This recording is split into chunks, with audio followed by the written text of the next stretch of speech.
So good evening everyone. My name is Maurya Hanspal, and in this session we're gonna discuss upon the dividend policies, and we're gonna continue our previous sessions on the topic of dividend policies. So what would we exactly do in the previous session?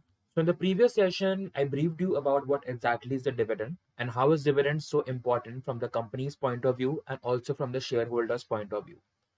Then we also try to understand the difference between the retained earnings and dividend. Then we also try to understand how much the company can give or how much the company cannot give.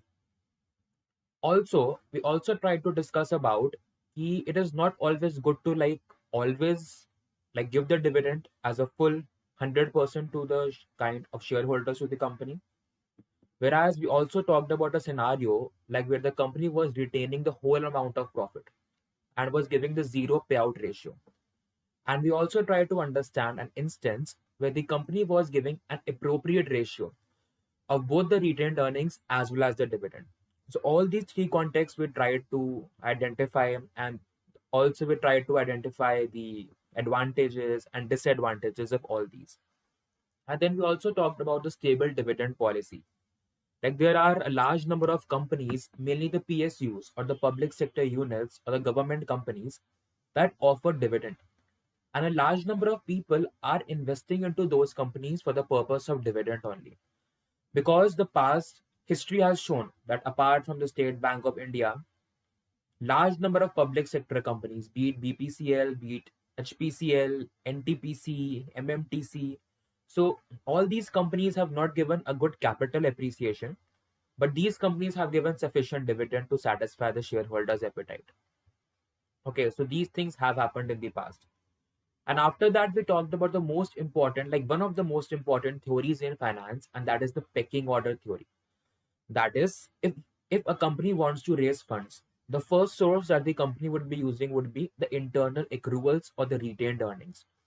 After that, the company would be going for debt, and the third option or the lender of last resort would be the equity, because equity is costly and debt is not.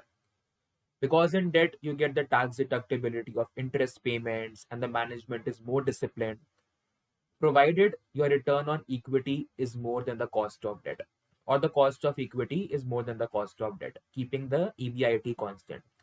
In that case, if you people are taking more and more debt, so that will have a magnifying effect on EPS only. Okay, so that thing you need to take into consideration. So now we'll talk about the dividend models. So I gave you a gist of what we kind of discussed. So make note of one thing, the three important scenarios which I told you in the previous session. So just remember those three scenarios and keep your conclusions and interpretations on the same. That is, the first scenario was that the company is paying no dividends and the company is retaining 100% of the profits. The second point was the company is paying 100% of the dividends and retaining nothing. And the third was something the company is forming a ratio. That is how much to give as dividend or how much to give as retained earnings. In simpler sense, the company is paying both dividends and also retaining a specific amount in its reserves as well. Okay.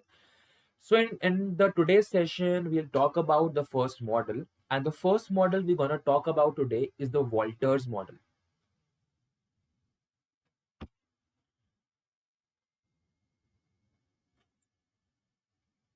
Yeah. So that is the Walters model. See, and one more thing, that before discussing about all these models, there can be endless number of models to talk about dividend policies. But none of the models have come to a conclusion. Okay, that which model is the best or which theory that the company should follow.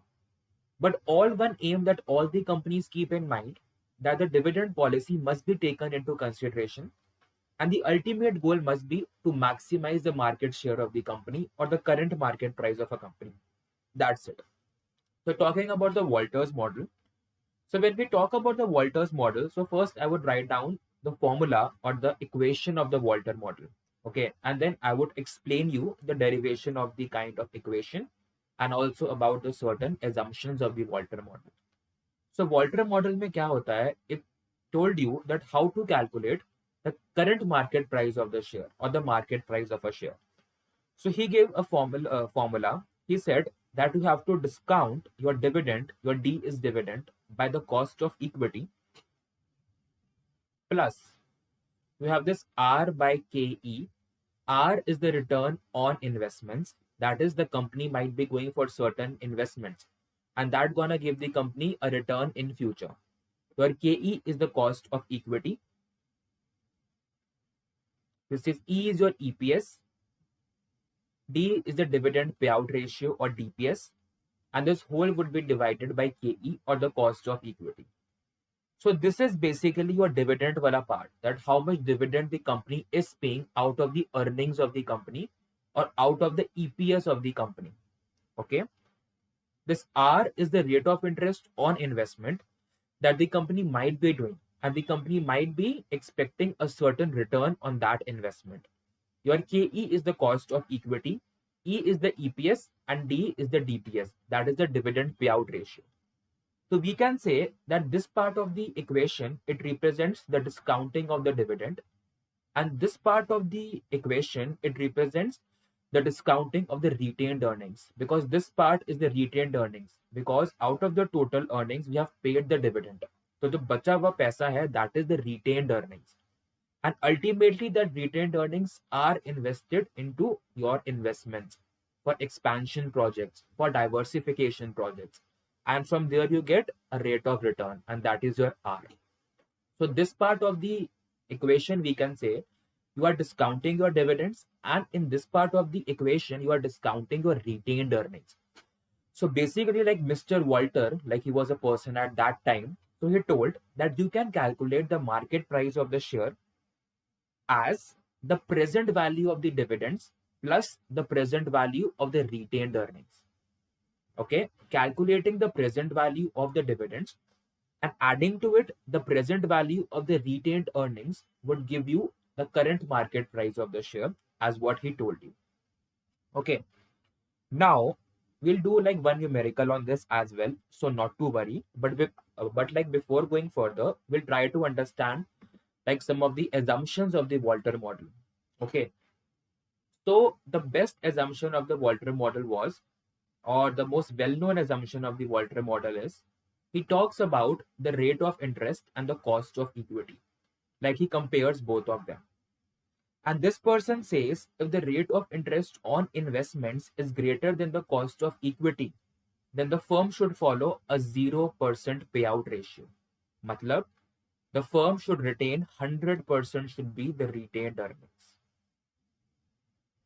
Q, because in this case, the company feels that the return that the company could get on the investments would be far more as compared to the cost of equity. Company को लग रहा है ज़्यादा पैसा the company would be making in investments. In this case, the company would be having a 0% payout ratio, that is no dividend, and the company would be retaining 100% of the profits. But in the second scenario, when the rate of interest on investments is less than your cost of equity, that is, your cost of equity is more than the rate of interest on investments, in this case, the company would be paying 100% dividend and 0% payout ratio. Because the company feels in this case that even after the company puts all the amount into the investments, that investments are not profitable. So in that case, the company can give all the amount as dividend. And what can be the further advantages and disadvantages of all that we have talked about in the previous session. Okay, so that was one thing that Walter talked about. Now we'll do one numerical on this. So like for example, in the question, if it is mentioned to you, what? In the question, it is mentioned to you that the EPS of the company is given as 10, okay, comma, your cost of capital is being given as 10%, so I'll write it as 0.10, okay. The next part says find out the market price of the share. You have to find out the market price of the share. In the first scenario, when it says that the dividend payout ratio is 40%, that is your dividend payout ratio that you are paying, it is 40%. The EPS is given as 10%, and EPS is an indicator of the profitability of the company. Okay. Your KE is the cost of capital or the discount rate of both the dividend and the retained earnings. And your D is the payout ratio. So obviously this 40% would be off the EPS only. अगर 10 रुपए का EPS है, okay, so what would be the DPS or the dividend per share? 40% of the earnings of the company. A lot of students get confused and they say that the earnings of the company has not been mentioned, or the EBIT or the net profit after tax has not been mentioned. No, it won't be mentioned because this is the dividend. This is your dividend payout, okay, or the dividend per share. So that is basically out of your earnings per share only. मतलब कि 4 रुपए का वो dividend there. So now putting uh, all of that in the formula, so we have a dividend of 4 that would be divided by your cost of equity plus the rate of interest on investment. The rate of interest on investment, is it mentioned in the question? Yes, your rate of interest has been mentioned as 15% in the question. So we'll be taking 0.15 and then we'll divide it by the cost of equity. Then whole earnings, we have 10E minus your DPS, and this whole would be divided by your K. Okay. So when we calculate it, a price comes out to be 40 plus 90, like which is equal to 130. So people can spend time on the calculation purposes. Okay, so it says 130. Okay. But like in this case, we had it as like 130. Okay. So just assume in some of the cases, like as we are having the dividend payout ratio. In the second case, let's assume that the dividend payout ratio is 80%. Okay, तो ये हम remove कर देते हैं and we'll like remember the price of 130. ठीक है, हमारे first case में price आया था 130. अब हम second case का solve कर रहे हैं. उसमें the dividend payout ratio is 8. So that would be 8 divided by 0.10 plus your R, which is 0.15 divided by 0.10 into 10 minus 8. And this whole would be divided by 0.10. In this case, you would get 80 plus 16. That is your 96. Okay. So what happened? In this case, we increased the dividend payout ratio and the answer came out to be 96. In the first case, we had it like 40% and the answer came out to be what? The answer was like 130%. So make note of one thing. In this case, like what we can say in the first case, when we talk about the cost of equity and the rate of interest on investments, here your rate of interest on investment is more than the cost of equity. Your R is more than KE. So what should the company ideally do? The company should pay no dividends. No dividends must be paid by the company. Okay. And जब dividends company pay नहीं करेगी, so then you would have to calculate the adjusted market price. And adjusted market price कैसे निकालोगे? Because company अब dividend pay ही नहीं करी, it would be 0. Plus rest all remains the same. Your 15% divided by 10% into you will have your earnings of 10 and this whole would be divided by 0.10. And like whatever answer you get would be the price of the share. Okay, so that one thing you need to take into consideration. Like when we talk about the Walters model, पहले you have to calculate on the basis of the values that have been given, and then you have to calculate on the basis of these assumptions of KE and R. So that is one thing you need to take into consideration. So this was all about today's session, and in the next classes or subsequent sessions, I would be talking about some more dividend policies. So that was all for today, and I'll see you in the next session. Thank you so much.